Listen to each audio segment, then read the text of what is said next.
Well, good morning and welcome, everyone. Whether you're here with us today in the Capitol building in Washington, D.C., or tuning in virtually, we're glad you're joining us today as we discuss the 2022 NAEP U.S. History and Civics results. I'm Patrick Kelly, and I serve on the National Assessment Governing Board as the 12th grade teacher representative.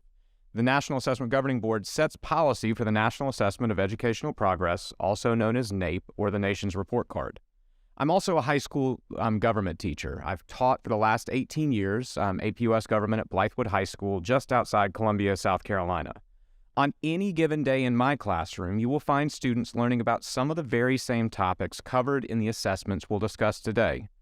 My students learn about the people, events, and ideas that contributed to the founding of our country, how America's role in the world has changed and evolved over time, what it means to live and participate in a democracy, and the unique experiences and contributions of the many racial, ethnic, and religious groups that have defined America.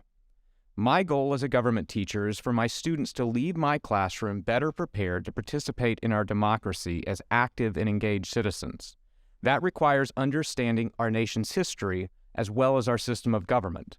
And that's not just me saying that as a government teacher, that is something that the Founding Fathers said as well. James Madison is famous for having said that knowledge will forever govern ignorance, and that a people who mean to be their own governors must arm themselves with the power that knowledge gives. That kind of knowledge that President Madison was talking about is precisely the kind of knowledge that these assessments are designed to assess. And that's why this assessment and these results are so important. They provide us with invaluable information about how students are doing in these subjects, and that's vital to the future of our republic. This information can also be used to improve the teaching and learning that students experience every day.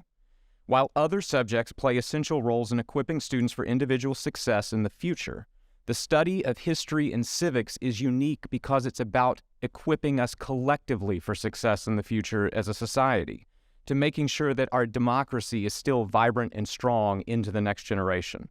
So, I hope today's conversation is the first of many about how we ensure students are receiving the high-quality social studies curriculum they need and deserve. I'm pleased to be joined today by Dr. Peggy Carr, Commissioner of the National Center for Educational Statistics, or NCES. I want to commend Dr. Carr and her team for all their hard work in administering these assessments, analyzing the data, and helping us understand the results and what they can and cannot tell us. Dr. Carr will present the U.S. history results first, followed by a few questions from me. She'll then share results from the NAEP Civics assessment and answer some questions that address both the history and civics results. Before we dive in, I want to take a moment to thank Senator Coons and his staff for their assistance in securing the room for today's release. We appreciate the opportunity to be here in the Capitol Visitor Center for this event. With that, I'd like to welcome Dr. Carr to the podium.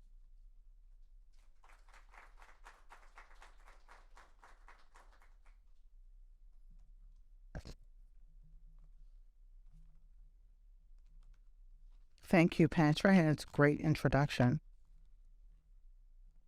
And good morning to everyone here. Before I begin my presentation this day, I want to share a short video with you. It describes the content of the U.S. history and civics assessments as outlined in the framework and so nicely outlined by Patrick here. So let's play the video.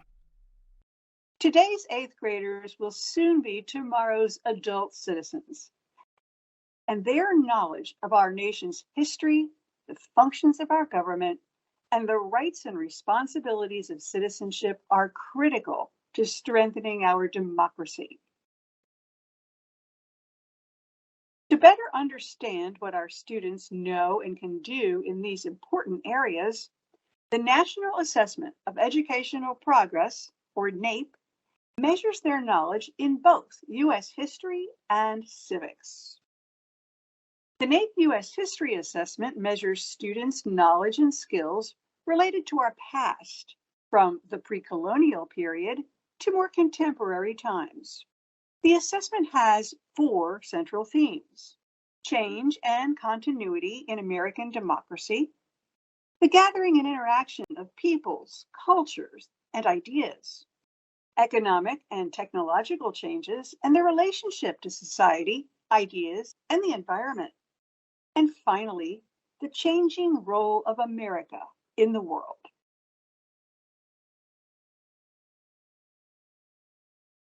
To reach the NAEP Proficient Achievement Level on the history assessment, eighth graders are expected to be able to explain the significance and the connection of people, places, events, ideas, and documents, to recognize opportunities, perspectives, and challenges of a diverse population, and to understand historical themes while citing evidence from primary and secondary sources to support their conclusions. The NAEP Civics Assessment measures students' knowledge of 5 content areas, including civic life, politics, and government, the foundations of the American political system, the purposes, values, and principles of American democracy, the relationship of the United States to other nations, and the roles of citizens in American democracy.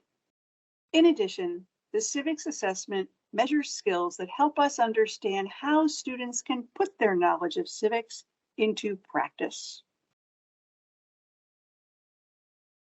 To reach the NAEP Proficient Achievement Level in civics, eighth graders should be able to understand and explain differences between government and civil society, discrepancies between American ideals and reality, the separation and sharing of powers among the branches of government, how citizens can influence government, and events that have international consequences. As the nation's report card, the results of the NAEP U.S. History and Civics assessments provide important information for educators, policymakers, researchers, and community members. The findings give us an opportunity to consider how well prepared our nation's eighth graders are to become full participants in American democracy. You can view the results at nationsreportcard.gov. Well, that was a great description of the rich content of both the U.S. history and civics assessments. These subjects are very important, and I think we can all agree that students should understand and really appreciate as well the responsibilities and privileges of living in a democratic society before they are voting and participating citizens in this country. So I'm now going to turn to the results. As a reminder, these data were collected early last year. The sample includes about 8,000 students per subject for U.S. history and civics, and they all came from about 400 schools. As usual, we collect data and report by scale scores and percentiles from the 10th through the 90th percentile, and the NAEP achievement levels set by the National Assessment Governing Board: basic, proficient, and advanced. We also collect data from the students and the schools and the teachers of the students. We ask them survey questions about their experiences in schools and policies and procedures that are relevant to the subject. Before I go through the detailed findings, though, I want to share a quick overview of what we found. As you can see here, when comparing scores to the previous assessment in 2018, we are observing declines in both U.S. history and civics, as indicated by the downward arrows at the top of the slide. 5-point decline on the left for history and 2-point decline on the right for civics. When you look at the percentile scores in both U.S. history and civics, the lower performers, and we refer to them as the 10th and the 25th percentile students, and the middle performing students, and we refer to them as the 50th percentile, they're all declining. In history, you also see that the 75th percentile declined, while the higher performing students in both U.S. history and civics, well, they did not change. Finally, at the bottom of the slide, you'll see that 13% of students in U.S. history and 22% of students in civics are at or above the NAEP proficient level. Keep in mind that proficient means competency over challenging subject matter. But even so, within this context, these are the two lowest percentages of at and above NAEP proficient across assessments for 8th grade students for all of the various subjects that we assessed. Let's now go through the results in more detail. I'm going to start with U.S. history. As a reminder, an asterisk indicates a statistically significant difference from 2022. Here, these asterisks indicate that 2022 score being lower than the 2018 score, and all the previous ones shown here, where there is an asterisk. Like I mentioned a moment ago, this decline is also statistically different for 2014. In fact, it is important to note that the drop in scores from 2018 to 2022 was also observed from 14 to 18. In other words, history scores have shown a decline over 2 consecutive assessment cycles. Scores are not different from when we first assessed this subject in 1994 in comparison to the 2022 data point. As you've heard in the video, American democracy, culture, technology, and rural role are the themes that comprise the U.S. history assessment. Each of these subscales are also lower than they were in 2018 and in 2014.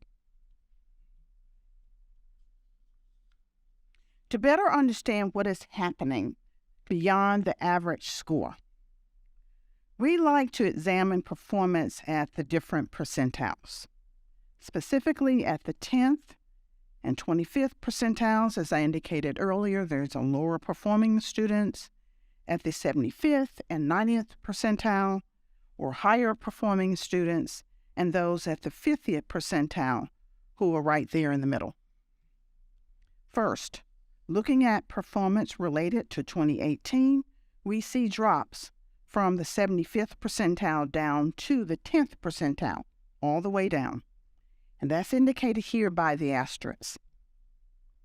Over the long haul, though, you see that the 2022 percentile scores are lower than several previous administrations, as indicated again by all of the asterisks that you see here, except for the very first administration in 1994, where there are no differences across any of the percentiles. You can see there are no asterisks there. Now I will share the findings by different subgroups, beginning with race ethnicity. Here we see data, when available, for the last 3 administrations. Black, Hispanic, and students of 2 or more races, and white students all show score declines when compared to both 2018 and 2014. Similar to the scores for all of the 8th grade students that I showed you in the overall findings. The other numerical differences that you see here from 2018 for American Indian, Alaska Natives, Asians, and for Asian Pacific Islander students did not reach our threshold for being statistically significant. It has to be rigorous enough for us to identify it as statistically different. Continuing our group results here in this slide, you see that male and female students at the top of the slide, and students that are economically disadvantaged and students with disabilities all show declines from 2018 and 2014 as we did for the for the overall students. English learners, however, did not show a change from the previous assessment. NAEP achievement levels are set by the National Assessment Governing Board, as I indicated earlier. And they are standards that describe what students should know and be able to do. In 2022, the percent of students below NAEP Basic grew to 40% from 34% in 2018. At NAEP Basic, the 46% in 2022 is lower than the 50% in 2018. 13% of the students at or above NAEP proficient, as shown here, students in the range are likely able to read and interpret primary and secondary sources to make inferences and draw conclusions. Again, NAEP proficient is solid mastery over challenging subject matter.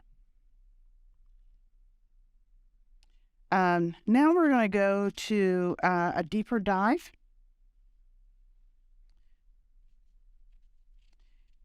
We want to understand how students perform in U.S. history, and let's better understand how they perform by looking at the percentiles here on the left and the NAEP achievement levels here on the right. As a reminder, 40% of students perform below the NAEP basic achievement level in U.S. history. And that includes the 10th and the 25th percentiles as indicated here. Again, these are our lower performing students. They fall in this range. 46% of the students performed within the NAEP basic range, as you can see here, and that range includes the 50th and the 75th percentile students. And 13% of the students perform within the NAEP proficient range, the cut point for which is just below the score for the 90th percentile. And finally, there's that 1% of students who perform within the NAEP advanced level. So next, we will look at how these scores relate to skills students have demonstrated within each of these NAEP achievement levels. And we'll do that by looking at performance on some of the sample questions that we have released for the assessment. So here on the right, you see that students in the below NAEP range could likely answer a multiple choice question that asks them to identify working conditions for factory workers in the 1800s. To better understand skills and knowledge of NAEP Basic and Proficient and Advanced, we're going to look at students' performance on a release question from the U.S. History Assessment centered around a quote from Martin Luther King Jr., "I have a dream" speech. Students were asked to connect two ideas from this quote to two core documents that are fundamental to our democracy: the Declaration of Independence or the U.S. Constitution. And then they had to explain why Dr. King might have referred to these ideas and referenced these particular documents. This is the quote. I'm going to give you a second to look at it and remember it. You all remember this important quote.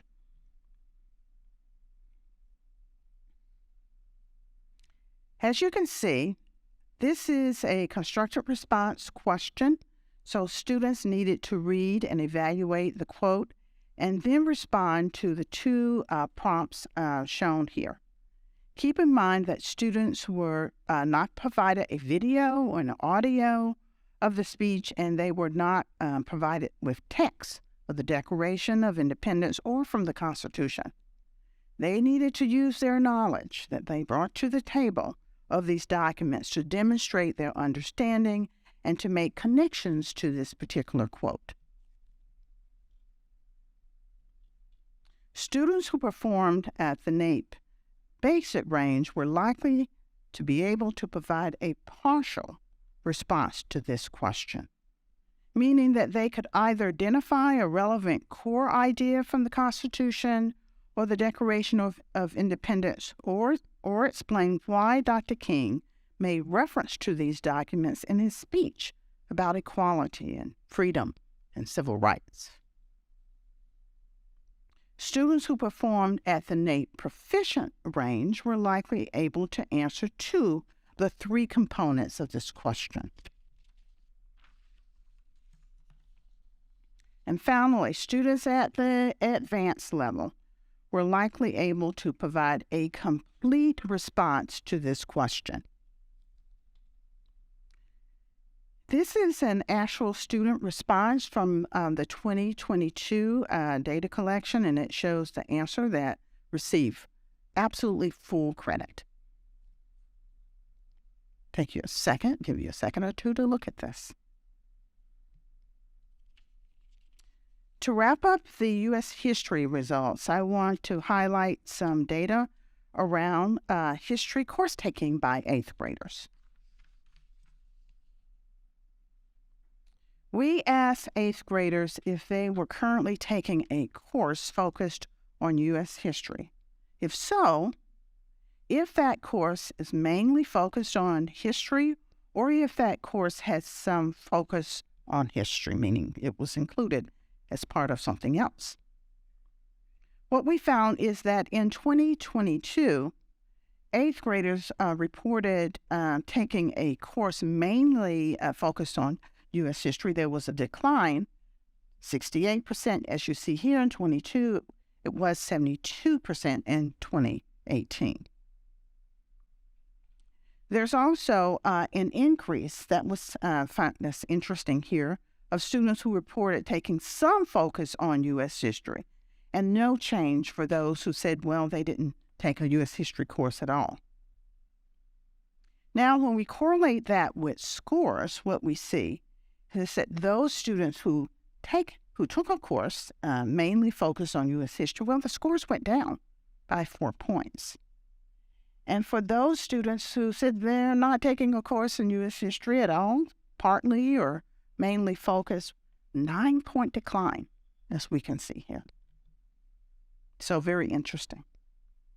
This ends the U.S. history section, and I'm happy to take a couple of questions before we turn to civics. Patrick, you can join me up here. Well, thank you so much for that overview of the results. And I just want to have a little bit of conversation around them to dig a little deeper. So one thing that struck me in your presentation was the 10-year trend we see in U.S. history. So much of the conversation in education for the last 3 or 4 years has been about learning loss caused by the pandemic. But as you highlighted, the U.S. history decline predates 2020. So can you tell us a little bit more about what's going on there? Well, thank you. Yes, thank you for the question. Already on, Patrick. Well, we can't tell you why. Never can tell you why. But there are some interesting results, so let's spend a minute or two unpacking them. So there was a decline of 5 points for U.S. history, and from 2011 there was a 9-point decline. So that I found that interesting. And recall, and you know the framework well, there are some themes. Let's see if I can remember them. Culture, democracy, role, and technology. And what I found interesting about those subscales, and I should back up and point out that the overall score in U.S. history is a composite of those themes, and they represent the contribution to the score. And what I found interesting about the findings, they all, of course, show significant declines.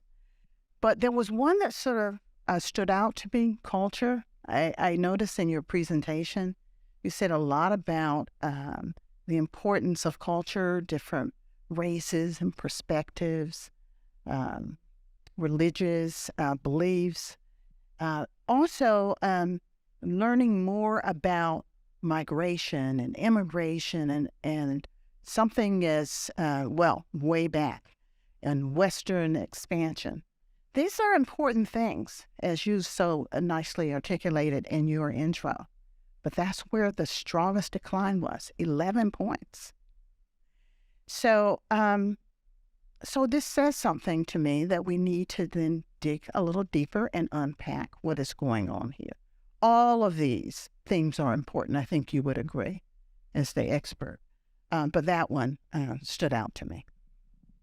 Yeah, that is striking, especially when you consider the fact that social studies, these are eighth graders, so that they've been in school for a while.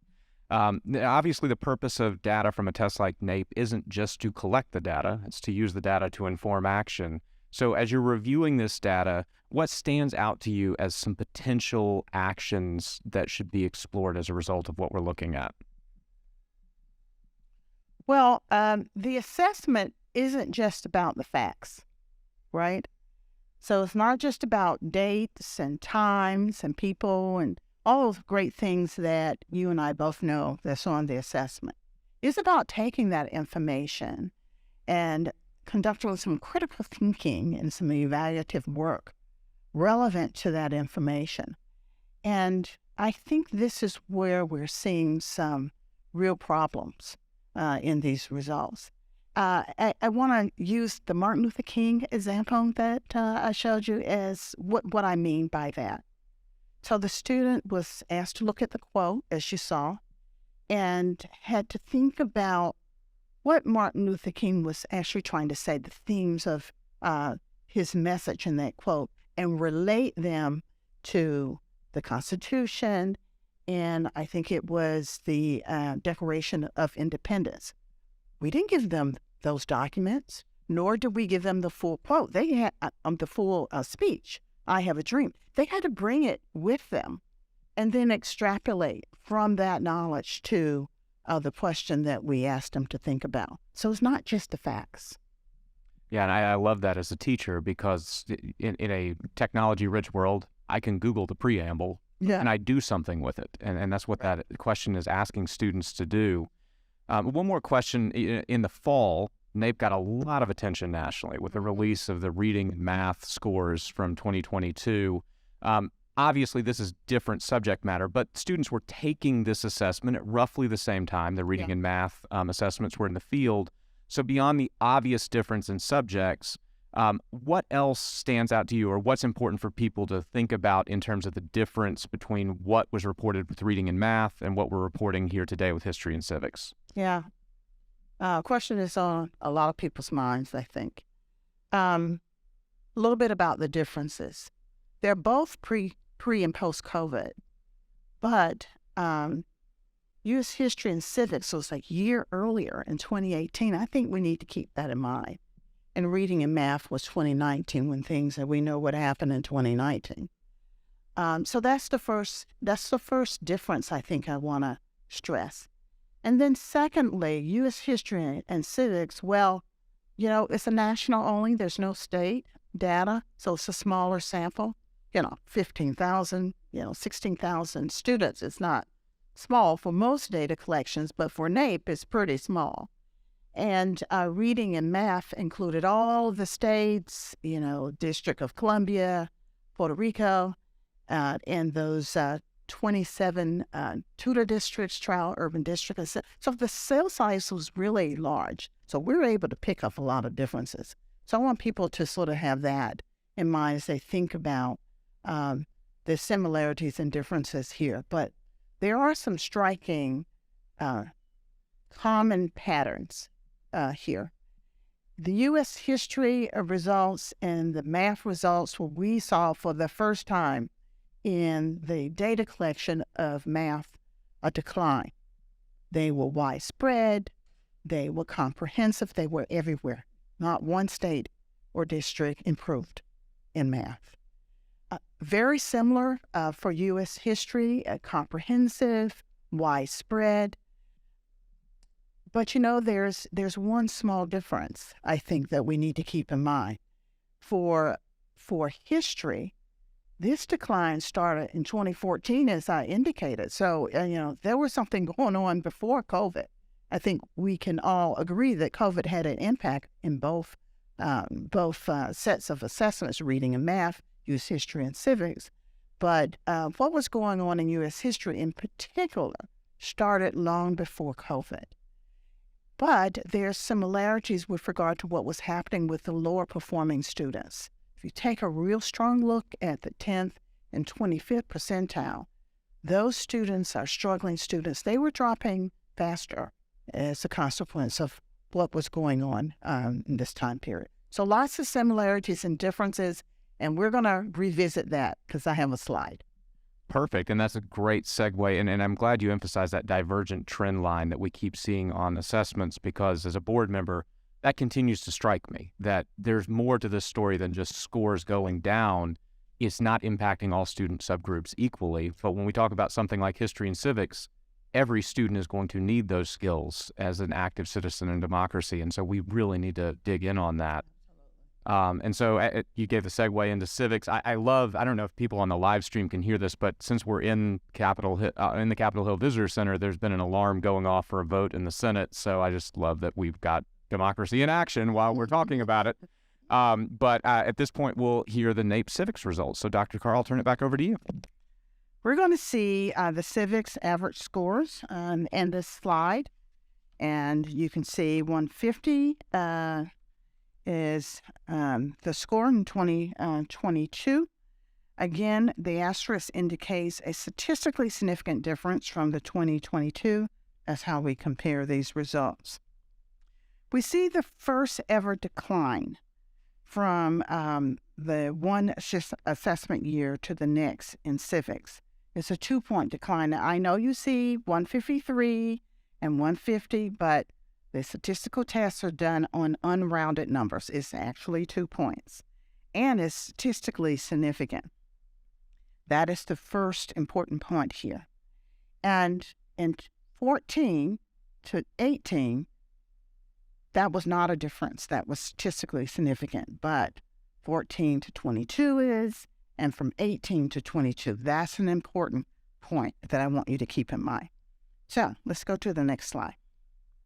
Here you see the percentile scores.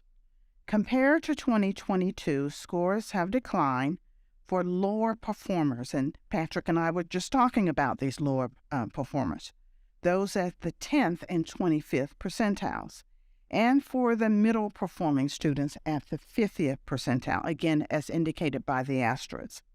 Higher performers, those at the 75th and the 90th percentile, have maintained or held constant over this time period. These same percentiles are lower in comparison to 2014 for the 50th, for the 25th, and the 10th percentile students. Across all of these selected percentiles, though, note that there are no asterisks in 1998. So they're pretty much holding constant over the long haul. So, highlighting the student groups, beginning with race ethnicity, we see no differences from the previous assessments. For the most part, you see nothing except for white students in comparison to 2014. Looking at other student groups, we see that both males and females decline from 2018, and males and females from 2014, 2018. English language learners at the bottom actually improved from 2018 by 6 percentage points. And you might recall, if you remember the reading results for 8th grade, we found something very, very similar. Now, the achievement levels. Like U.S. history, we see the percent of 8th graders below NAEP Basic has grown 31% in 2022, up from 27% in 2018.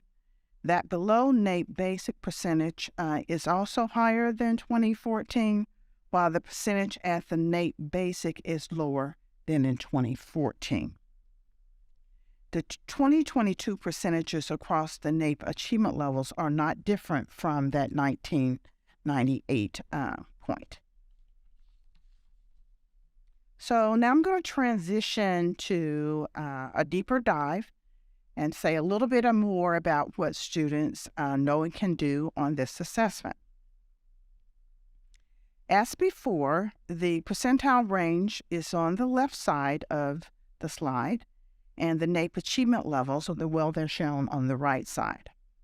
As you recall, 31% of students perform below the NAEP basic level. Once again, this range indicates our lower performing students, those at the 10th and 25th percentiles. 48% perform within the NAEP basic range. Here again, you see that this level includes the 75th and the 50th percentile students. 20% of students perform within the NAEP proficient level, which begins just above the 75th percentile level. And finally, there's that 2% of students performed at the NAEP advanced level. So that's the summary. Just as I showed you for U.S. history, it's important to know that even students performing below NAEP basic can demonstrate something. They can demonstrate some knowledge. So, for example, students performing at this level were likely able to correctly answer a multiple choice question that showed their understanding of the legality of child labor, or lack thereof, in the U.S. Most students performing in the NAEP basic range were able to correctly answer a multiple choice question that required them to understand the benefits of the First Amendment right to freedom of expression. Okay, so to demonstrate the skills associated with the NAEP proficient and advanced levels, I'm going to discuss students' performance on this constructed response question that I'm showing here. The question asks students to name two common sources of tension between countries and to explain why the structure of the UN can make it difficult for the U.S. to stop wars between countries, and we know this to be true. Students who performed in the NAEP proficient range were likely able to provide at least one source of tension between countries, as well as a correct response about why the structure of the UN makes it difficult for that organization to sometimes prevent wars between countries. Students who perform at the NAEP advanced level provided a complete response to the question. As you can see from this complete response, those who received full credit for this question identified two common sources of tension between countries and a correct explanation of why the structure of the UN makes it difficult to prevent war between countries. Like the U.S., we're going to focus on the course taking for 8th graders to see how it has changed from previous years.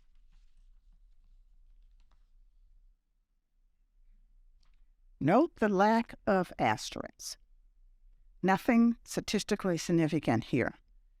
We asked students the same question. We asked them in U.S. history, are you taking a course that's mainly about physics, civics, or somewhat about civics, or not at all? And you can see that there are no differences here. Although I should point out, as I should have if I didn't, that taking the course matters, because those students who took some or even totally focused courses in civics scored higher than those students who took nothing.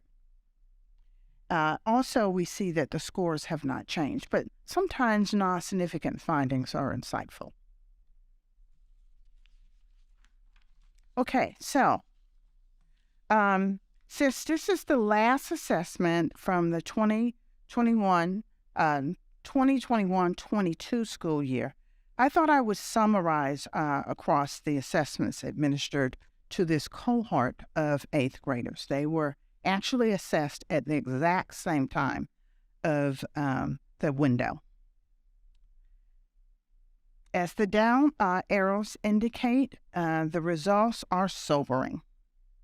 In U.S. history and civics, as well as reading and math, on the right-hand side, scores are lower in this year than they were in the previous year.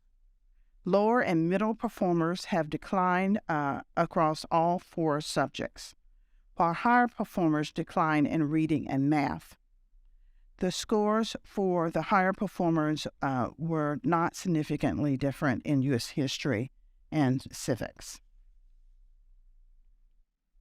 There are many more data available at the U.S. The National reportcard.com, and I want to suggest that you go there and tinker and look at these results. Those background questions that we talked about earlier from students, from schools, from teachers are there so that you can explore. And I would be remiss if I did not close by thanking the teachers, the schools, the students who participated in the 2022 data collection. So that's it. Patrick? Well, Dr. Carr, we're going to do a little more Q&A, but we're going to spice it up a little bit this time. And listening to your presentation on civics, it actually struck me, yes, I'm a government teacher, but I'm also the parent of one of the children that was in this cohort. I have a 9th grade daughter right now. Now, she didn't take the exam, she didn't get sampled, but listening to those results gives, I hope that it gives all of us the kind of urgency I feel as a parent, because yes, that's my daughter's cohort, but she's still in high school, and there's still time here to work on what we're seeing in these results if we have the commitment and the urgency to do so. So I really appreciated the emphasis there, and it just kind of struck me like this is my daughter's age group. So for these next set of questions, we're actually going to do a little bit of a jaunt through historical sites in the United States, courtesy of the magic of video.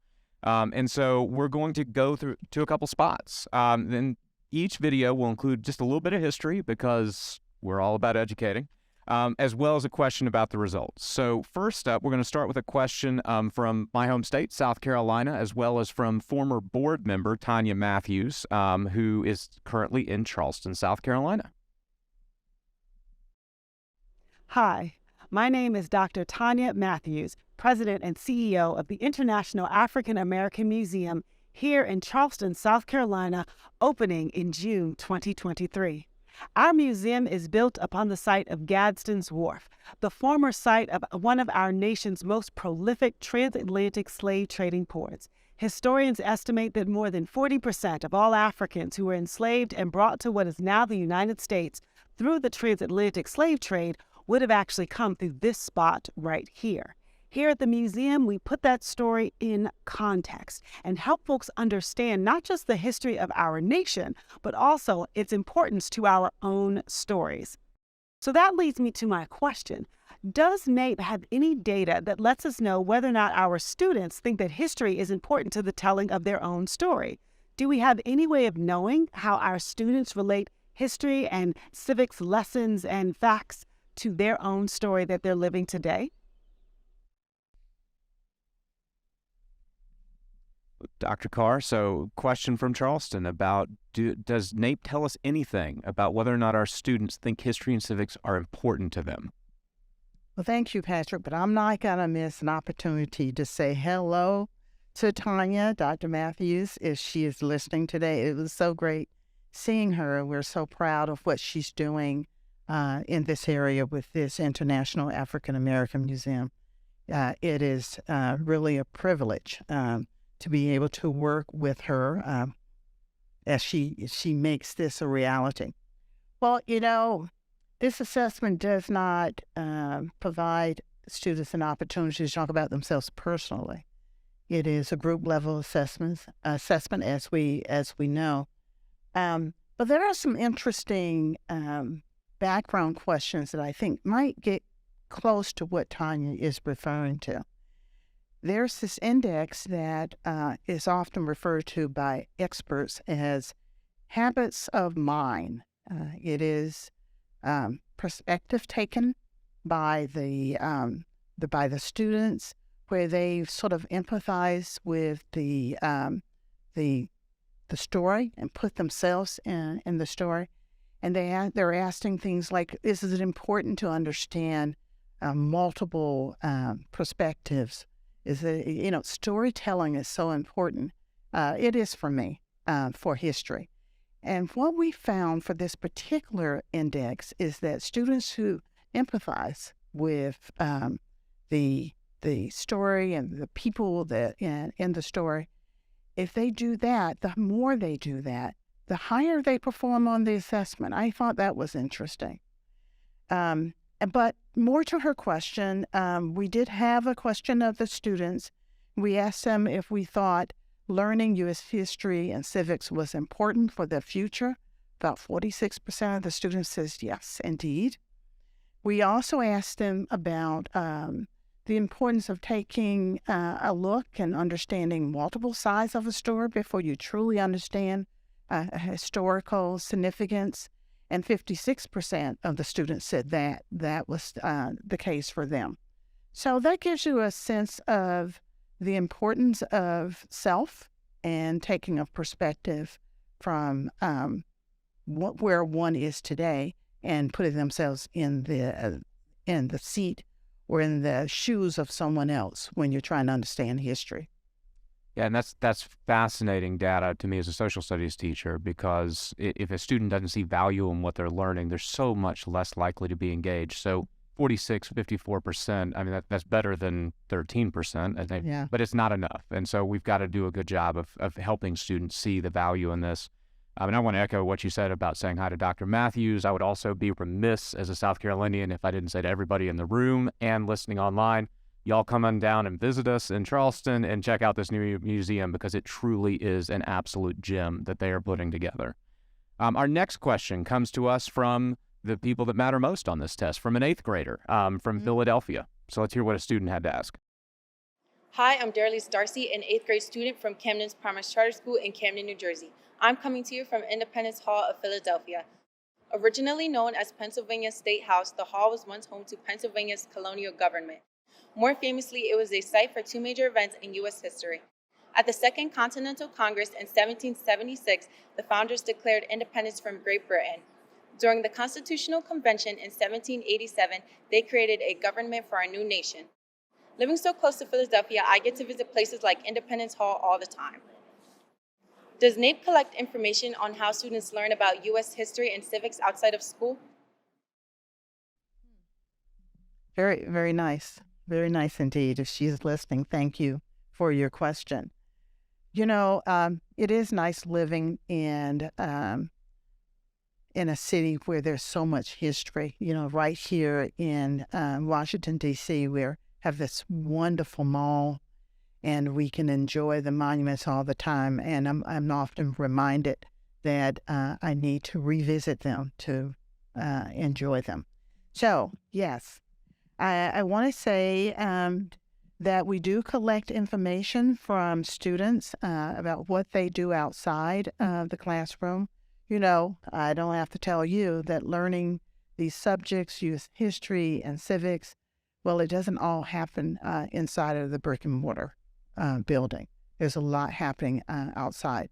So 38% of the students said that they volunteer once a month or more. I thought that was impressive. In their communities. So volunteering is important. I sure wish we could see more of that. Not all the states require students to do that, but nonetheless, it seems to be an important component. We also asked them about how often they discuss the importance of these topics with family members, and it's always important to sort of dig into the details and get perspectives of others. And 59% of them said that they do that. So these are some encouraging numbers, but I know you, Patrick, you would like to see them higher.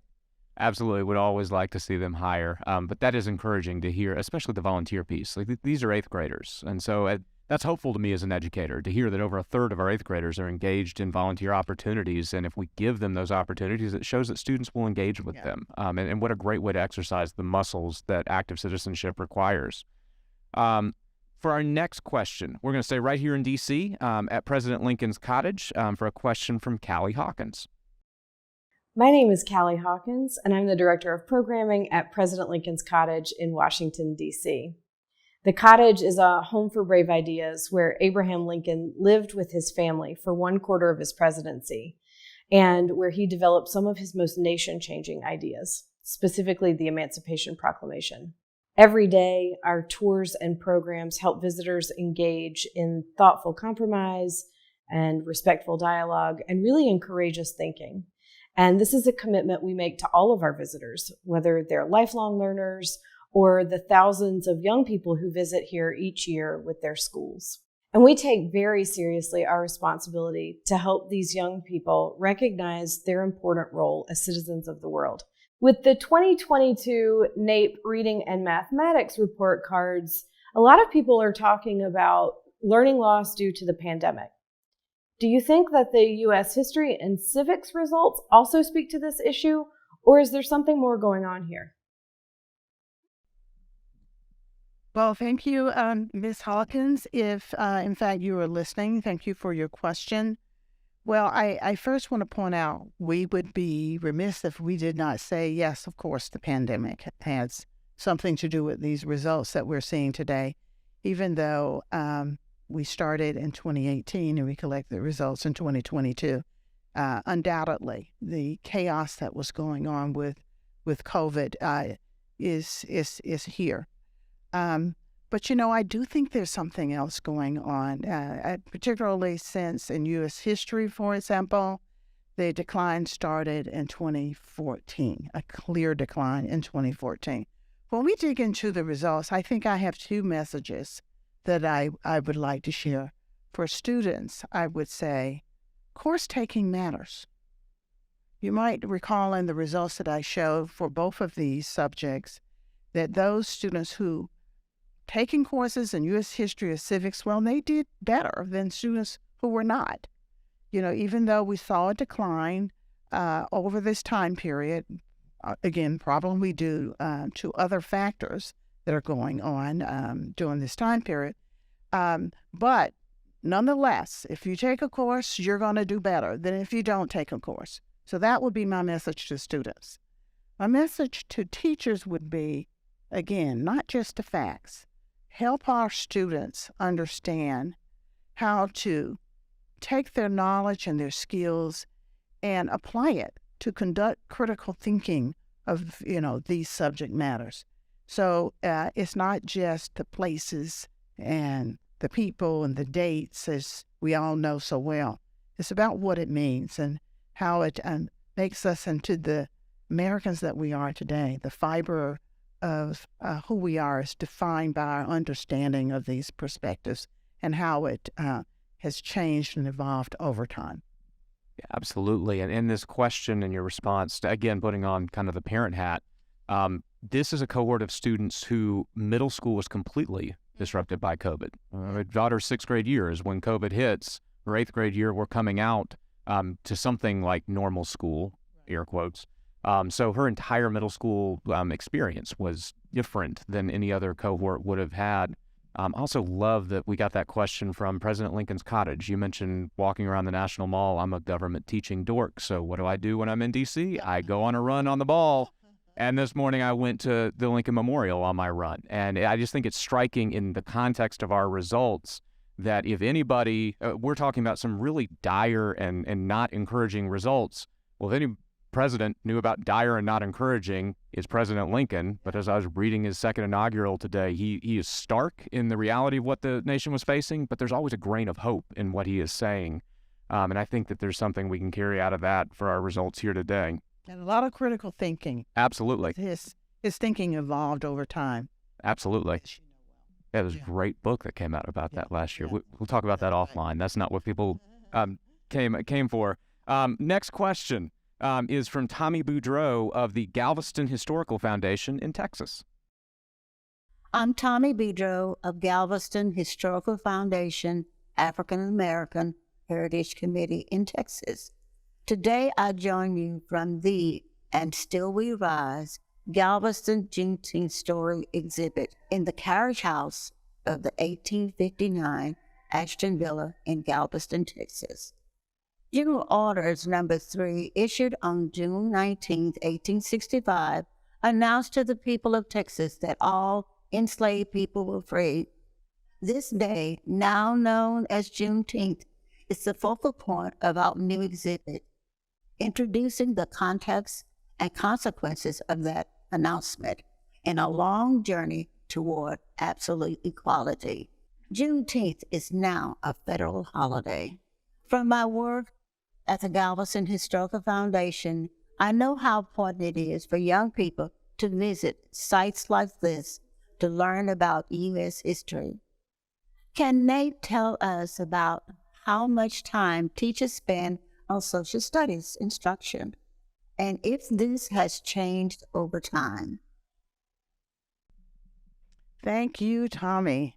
That was very nice. I have to get there and visit that space personally.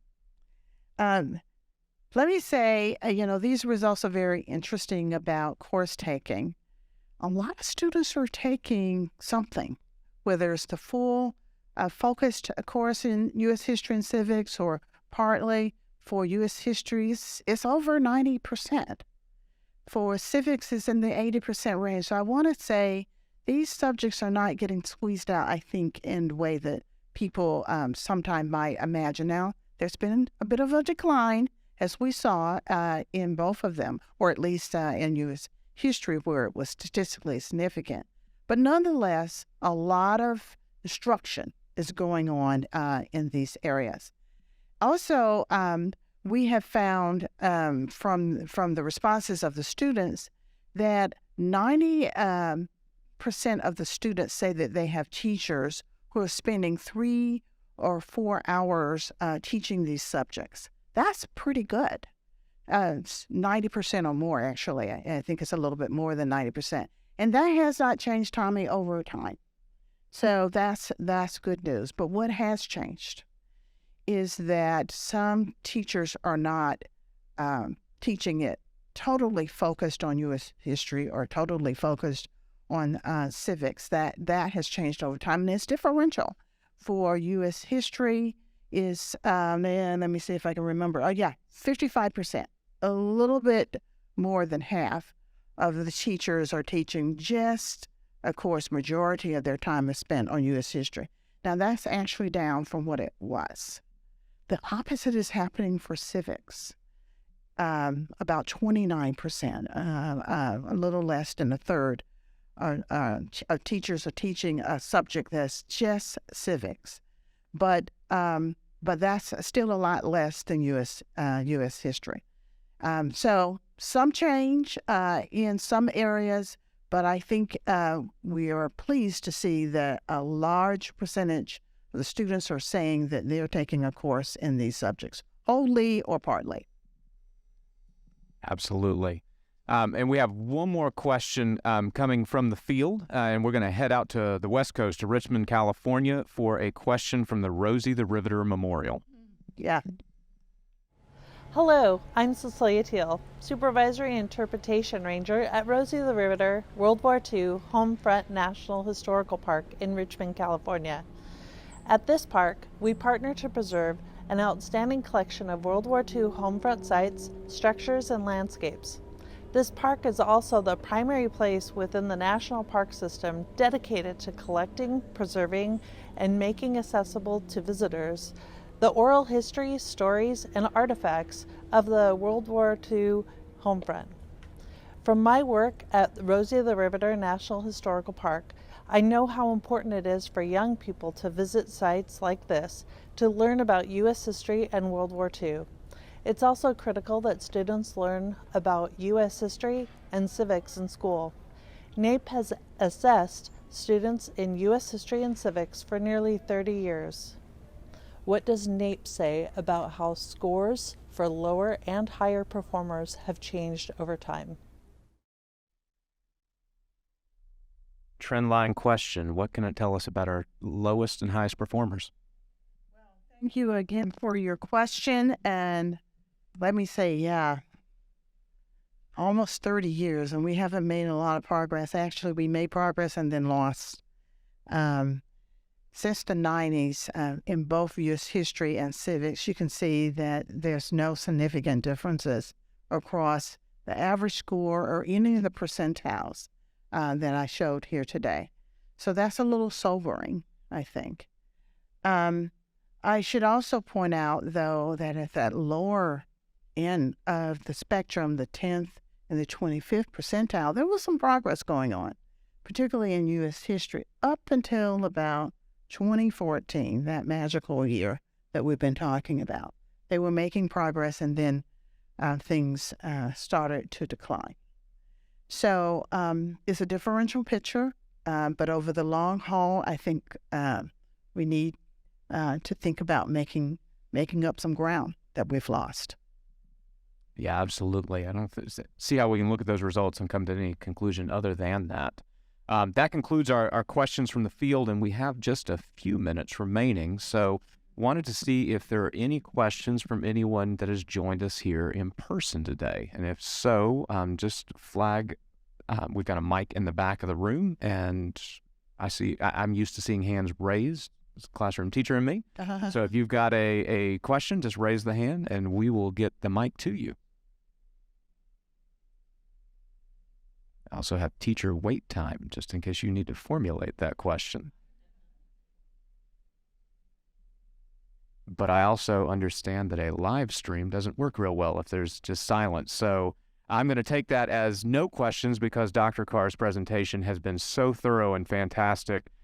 So to wrap us up, I want to thank Dr. Carr and her team again for all the work that went into administering this assessment, analyzing the results, making these available to us so they can compel us to urgent action to address what we see in terms of what our students need and what they know and can do.